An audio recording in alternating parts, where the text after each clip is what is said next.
Hello everyone, ഇന്ന് നമ്മൾ discuss ചെയ്യാൻ പോകുന്നത് പ്ലസ് വൺ വെക്ടേഴ്സിൻ്റെ മാത്തമാറ്റിക്സിൻ്റെ 12ാമത്തെ ക്ലാസ്സിൻ്റെ അസൈൻമെൻറ്റ് ആൻസേഴ്സ് ആണ്. ആദ്യത്തെ അസൈൻമെൻറ്റ് ഇതാണ്: ഐഡൻറ്റിഫൈ ദ ഫംഗ്ഷൻ. തന്നിരിക്കുന്ന ഗ്രാഫുകളിൽ നിന്നും ഫംഗ്ഷൻ എന്താണെന്ന്, ഇതിലേതാണ് ഫംഗ്ഷൻ എന്ന് ഐഡൻറ്റിഫൈ ചെയ്ത് എഴുതാനാണ് പറഞ്ഞിരിക്കുന്നത്. അപ്പോൾ തന്നിരിക്കുന്ന 3 ഗ്രാഫുകൾ ഇതാണ്.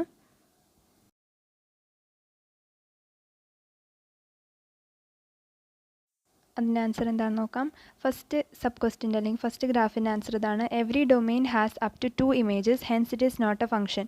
നമ്മൾ ഗ്രാഫിൽ നോക്കിക്കഴിഞ്ഞാൽ അറിയാം, വെർട്ടിക്കൽ ലൈൻ ടെസ്റ്റ് എന്നാണ് ആ ഒരു ലൈൻ വരച്ചിട്ടുള്ള ടെസ്റ്റിനെ പറയുന്നത്.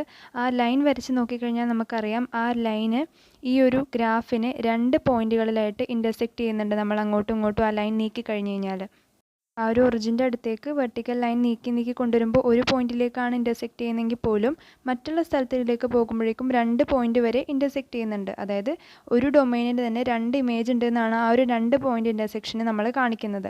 അതിനർത്ഥം എന്താണ്? ഇതൊരു ഫംഗ്ഷൻ അല്ല. കാരണം ഒരു ഡൊമൈനിന് ഒരു ഇമേജ് ഉണ്ടാകാൻ പാടുള്ളൂ ഫംഗ്ഷൻ ആകണമെങ്കിൽ. ഇവിടെ 2 ഇമേജ് ഉണ്ട്. So this is not a function. Second ഗ്രാഫിൻ്റെ ആൻസർ ഇതാണ്: every domain has only 1 image, hence it is a function. അതായത് നമുക്ക് സെക്കൻഡ് ഗ്രാഫിൽ എന്താണ് തന്നിരിക്കുന്നത്? ഇപ്പോൾ ആദ്യത്തെ ഗ്രാഫിൽ ഒരു പാരബോളയായിരുന്നു. സെക്കൻഡ് ഗ്രാഫിൽ നമുക്കൊരു പാരബോളയുടെ പകുതിയേ തന്നിട്ടുള്ളൂ.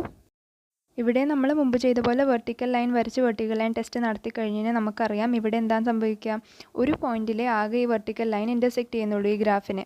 കണ്ടല്ലോ, ആ പർപ്പിൾ കളറിൽ വരച്ചിരിക്കുന്നതാണ് വെർട്ടിക്കൽ ലൈൻ, റെഡ് ഉള്ളതാണ് ഗ്രാഫ്. അപ്പോൾ ഒരു പോയിന്റിലെ അത് ഇൻ്റർസെക്റ്റ് ചെയ്യുന്നുള്ളൂ. അതിനർത്ഥം എന്താണ്? ആ ഒരു ഡൊമൈനിന് ഒരു ഇമേജ് ഉണ്ടാകുള്ളൂ. That is every domain has only 1 image. This means that this is a function. Third ഗ്രാഫിന് ആൻസർ ഇതാണ്: every domain has more than 1 image, hence it is not a function. അതായത് എല്ലാ ഡൊമൈനിനും ഒരു ഇമേജിൽ കൂടുതലുണ്ട്. ഒരു ഇമേജ് മാത്രമേ ഒരു ഫംഗ്ഷൻ ഉണ്ടാകാൻ പാടുള്ളൂ. ഇവിടെ ഒരു ഇമേജിൽ കൂടുതലുണ്ട്. അതിനർത്ഥം എന്താണ്? ഒരു ഫംഗ്ഷൻ അല്ല. ഗ്രാഫിൽ നോക്കിക്കഴിഞ്ഞാൽ അറിയാം, ആ റെഡ് ലൈനാണ് ഗ്രാഫ്. അതിൻ്റെ അടിയിലേക്കുള്ള പോർഷനും ഷെയ്ഡഡ് ആണ്, അതും ഗ്രാഫിൽ ഉൾപ്പെടും.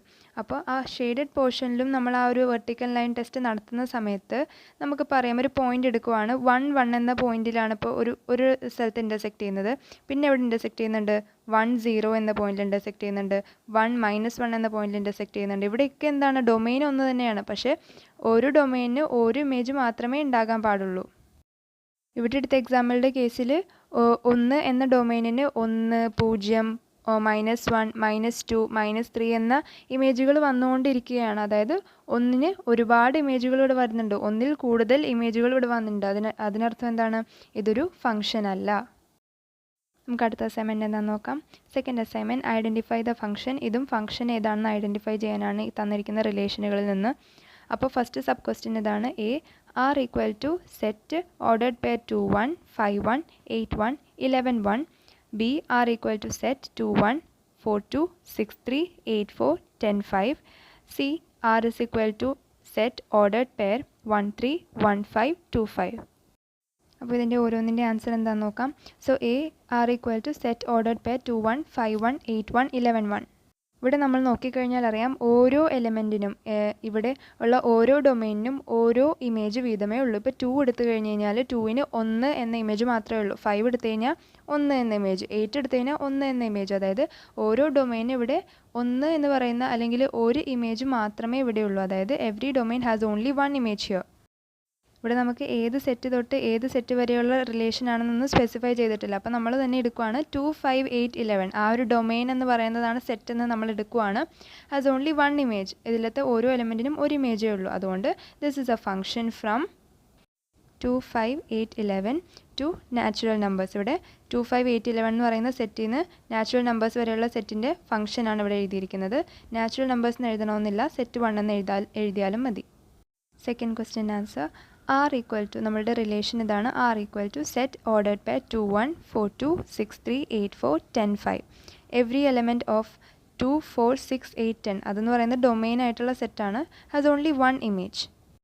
അപ്പോൾ ഈ ഒരു റിലേഷനിൽ 2 എന്ന് പറയുന്ന ഫസ്റ്റ് കമ്പോണൻ്റ് എടുക്കുകയാണെങ്കിൽ 2ന് ആകെ 1 എന്ന് പറയുന്ന ആ ഒറ്റ ഇമേജ് മാത്രമേ ഉള്ളൂ. 4നാണെങ്കിലോ 2 എന്ന് പറയുന്ന ഇമേജേ ഉള്ളൂ. 6നാണെങ്കിലോ 3 എന്ന് പറയുന്ന ഇമേജേ ഉള്ളൂ. 6ന് മറ്റ് ഇമേജുകളൊന്നുമില്ല. അതായത് every domain has only 1 image. അതായത് ഈ ഒരു സെറ്റിൽ 2 4 6 8 10 എന്ന് പറയുന്ന സെറ്റിലെ എല്ലാ എലമെൻറ്റുകൾക്കും ഒരു ഇമേജ് വീതമേ ഉള്ളൂ. അതുകൊണ്ട് this is a function from set 2 4 6 8 10 to natural numbers. ഇവിടെയും നാച്ചുറൽ നമ്പേഴ്സ് എഴുതണമെന്നില്ല. സെറ്റ് 1 2 3 4 5 എന്ന് എഴുതിയാൽ മതിയാകും.